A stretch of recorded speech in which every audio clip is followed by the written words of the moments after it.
Les forces armées maliennes, FAMA, maintiennent la pression sur les groupes armés terroristes, GAT, en poursuivant la dynamique offensive de recherche, de neutralisation et de destruction de leurs sanctuaires, dans le cadre de l'opération Kalatigui du plan Maliko.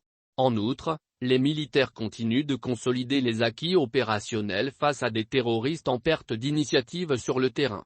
Toutefois, ces GAT maintiennent la pression sur les populations civiles à travers notamment la pose d'engins explosifs improvisés, EI, sur les principales voies.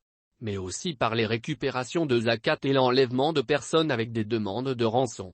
Ainsi, depuis le mois de décembre dernier, les opérations de protection des civils se sont intensifiées en réponse aux actions des combattants terroristes dans les différents théâtres et dans le sud du pays.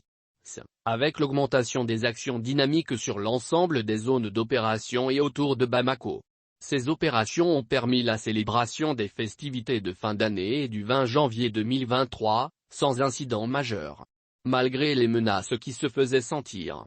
Sur la base de renseignements fiables, les FAMA ont mené 62 missions offensives dont 22 opérations aéroportées, 20 missions de reconnaissance offensive, 17 missions de frappe aérienne, et 3 opérations de frappe d'artillerie.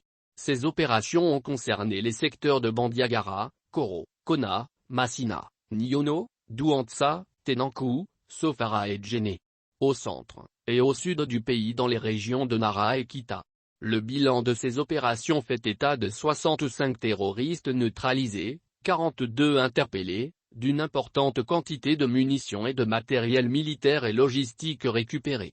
Aussi, ces prouesses ont-ils permis l'armée de récupérer 820 têtes de bœufs et 77 sacs de sang cagés de riz au profit des populations en termes de zakat des mains des terroristes. Durant la période de référence, l'armée a aussi escorté 1400 véhicules entre Gao et la Bézanga. Au cours de ces accrochages, les FAMA ont perdu 14 éléments et enregistré une dizaine de blessés. Ces informations ont été données hier au cours de la traditionnelle conférence de presse mensuelle de la Direction de l'information et des relations publiques des armées, DIRPA. La conférence était animée par le directeur du dit service, le colonel Souleymane Dembélé, dans les locaux de la structure. Au cours de son exposé, le conférencier a largement éclairé la lanterne des journalistes sur les concours des opérations militaires sur le terrain avant de rappeler les activités majeures menées au niveau du département en charge de la défense et de l'état-major général des armées durant la période indiquée.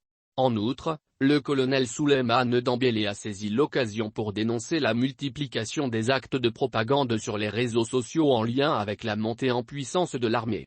À ce sujet, il a apporté un démenti cinglant aux informations tendancieuses et malsaines véhiculées par certains médias étrangers et reprises sur les réseaux sociaux. Le renforcement du vecteur aérien des FAMA ne vise nullement à menacer ou attaquer un quelconque groupe armé signataire, ou ethnique, mais plutôt à anéantir efficacement la présence des GAT sur l'ensemble du territoire national, a assuré l'officier supérieur. Avant d'inviter les hommes de médias à jouer pleinement leur partition en donnant la bonne information aux populations.